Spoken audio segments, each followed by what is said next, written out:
सोमवार के दिन सोम प्रदोष का पड़ना किसी चमत्कार से कम नहीं है। आप सभी जानते होंगे महादेव पर घी चढ़ाने से शारीरिक कमजोरी दूर होती है, दूध चढ़ाने से संतान सुख की प्राप्ति होती है, चंदन समर्पित करने से हमारा आकर्षण और एक अलग ही प्रभावशाली व्यक्तित्व प्राप्त होता है, भांग और भस्म समर्पित करने से हमारे शारीरिक विकार और बुराइयां दूर होती है, गंगा जल समर्पित करने से हमारे जो भौतिक सुख हैं वह प्राप्त होते हैं और हमारे पितृ और हमारे लिए मोक्ष के द्वार खुलते हुए शिवलोक में एक स्थान प्राप्त होता है। तो सोमवार के दिन आप सभी को महादेव के शिवलिंग पर यह गुप्त चीज जरूर से चढ़ा देनी है। यकीन मानिए आपके जीवन में जो कार्य बनते बनते रह गए हैं आप सभी को वह सभी कार्य बनते हुए दिखेंगे, जीवन में बदलाव आएगा और मनोकामना अति शीघ्र पूर्ण होगी। सोमवार के दिन प्रदोष पड़ना किसी चमत्कार से कम नहीं है। गुरुजी द्वारा बताए गए प्रदोष के कई उपाय हैं जो आप सभी के लिए इस वीडियो में आप सभी जानेंगे और समझेंगे।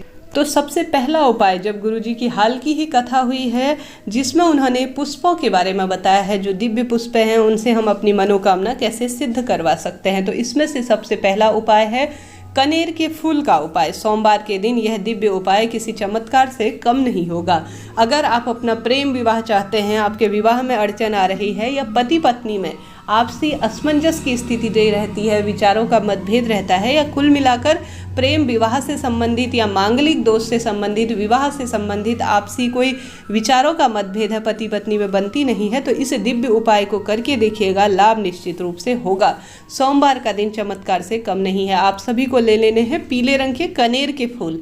बड़ी आसानी से हर एक क्षेत्र में भारत के यह मिल जाते हैं, तो आप सभी को लेने हैं कनेर के फूल। कनेर के फूल की एक माला तैयार कर लीजिए अपने हाथ से। बड़े आसानी से कनेर के फूलों की माला तैयार हो जाती है। विधि विधान से महादेव का पूजन, अभिषेक इत्यादि करने के बाद आप सभी को महादेव के शिवलिंग के आसपास सबसे पहले अपने मन में जो बात है, अगर कोई ऐसी स्थिति है जो काफ़ी विकट हो गई है, परिवार से संबंधित आपसी विचारों का मतभेद हो रहा है, लड़ाई झगड़े की स्थिति आ रही है, तो उस मनौती को बोलते हुए पुष्पों की, कनेर के फूलों की माला को तैयार कर लीजिए। बड़े प्रेम भाव से शिवलिंग के आसपास सबसे पहले गणेश जी महाराज को इसे स्पर्श कराइए। ऐसा भाव करें कि सभी देवी देवताओं को यह मैं स्पर्श करा रही हूँ, उन्हें पहना रही हूँ और अपनी मनोती उनसे बोल रही हूँ। सबसे पहले गणेश जी महाराज, कार्तिकेय जी और साथ ही माता अशोक सुंदरी, माँ पार्वती, सभी को स्पर्श कराते हुए गुरुजी कहते हैं शिवलिंग पर आप सभी को कनेर के फूलों की यह माला चुप कर कोई भी उपाय करें तो उसे ढिढोरा पीटकर या हर एक व्यक्ति को जताकर कभी ना करें, चुपचाप से दबे पांव उस उपाय को करना चाहिए। शास्त्र कहता है किसी भी उपाय को करने के लिए गोपनीयता, विश्वसनीयता होना आवश्यक है। तो तभी मैं कहती हूँ हमेशा कार्य पूर्ण हो जाने के बाद ही सब जो है आप सभी इनका व्याख्यान करें, वर्णन करें। तब आप सभी को यह सब जगह जैसे मैंने बताया वह स्थानों पर छुआ देना है। हर जगह छुआने के बाद ऐसा भाव करना है कि मैं इन सभी देवी देवताओं से, परिवार से अपने मन की बात कह रही हूँ। माता अशोक सुंदरी सभी देवी देवताओं के स्थान पर छुआकर महादेव का जो शिवलिंग है उस पर पूर्ण रूप से आपको यह कनेर के फूलों की, खासतौर पर कनेर के फूलों की ही माला यह बनेगी जो कि सभी सुखों को प्राप्त करवाने वाली होगी। आपको सोमवार के दिन यह समर्पित कर देनी है। तो पहला कार्य आप सभी को यह करना है। दूसरा उपाय भी गुरुजी ने हाल की ही कथा में आप सभी को बताया ही होगा। मंदार आंकड़े के पत्तों की माला या आंकड़े के पत्तों के कई उपाय गुरुजी द्वारा बताए गए हैं। तो गुरुजी कहते हैं आप सभी को आंकड़े या जो मंदार कहा जाता है वह 2 फूल लेने हैं। बड़े आसानी से मिल जाते हैं आंकड़े के फूल, उनके 2 फूल लेने हैं। मात्र कटे फटे ना हो, टूटे फूटे ना हो, इस बात के ध्यान रखिए।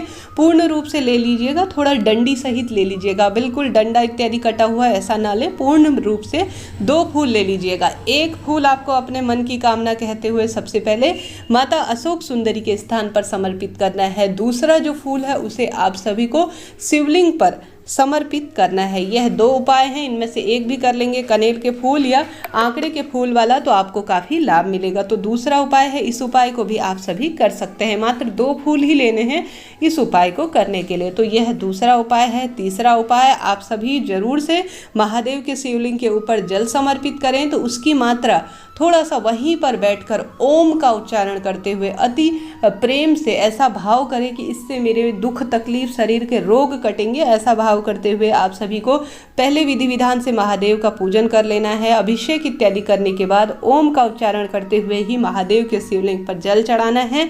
उसी का अंश आपको आप जो बर्तन लेके गए हैं उसमें निकाल लीजिए, अर्थात वह चढ़ जाए महादेव के शिवलिंग के ऊपर। उसके बाद उसे ले लीजिए और वहीं पर बैठकर ओम का उच्चारण करते हुए थोड़ा सा आचमन के रूप में थोड़ा सा अंश इसे ग्रहण कर लीजिए। इससे आपके समस्त रोग कटेंगे और मनोकामना अति शीघ्र पूर्ण हो जाएगी। इस शिव अंश अभिमंत्रित जल को घर पर लाकर भी ओम का उच्चारण करते हुए सभी घर के सदस्यों को पिलाइए। ओम का उच्चारण करते हुए पूरे घर में इसका छिड़काव कर लीजिए और इसके साथ ही आप सभी आवश्यक रूप से खाने की वस्तु में भी इसे मिला लेते हैं तो ओमकार के रूप में महादेव का अंश आपके तन और मन और पूरे जीवन भर साथ रहता है। तो यह सरल सा कार्य कर लीजिएगा। सोमवार के दिन आवश्यक रूप से एक बेलपत्र घर लाकर उसे महादेव से पहले आप भिक्षुक के रूप में मांगिए कि हे प्रभु, मैं भिक्षुक हूँ, मैं आपसे बेलपत्र मांग रहा हूँ, इसे औषधि के रूप में आप बदल दीजिए। एक अपने पर्स में रख लीजिए, अर्थात अपने पास रख लीजिए।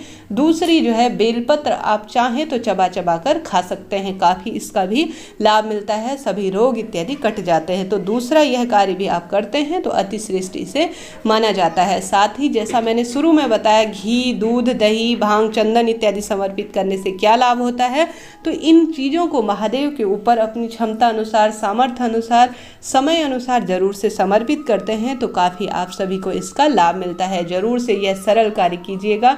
जितना संभव हो श्री शिवाय नमस्तुभ्यम मंत्र का जाप करें। बेलपत्र वृक्ष के नीचे दूध और जल से सिंचन करते हुए एक दीपक जरूर से प्रदोष के दिन और साथ ही सोमवार के दिन लगाने से काफ़ी लाभ मिलता है।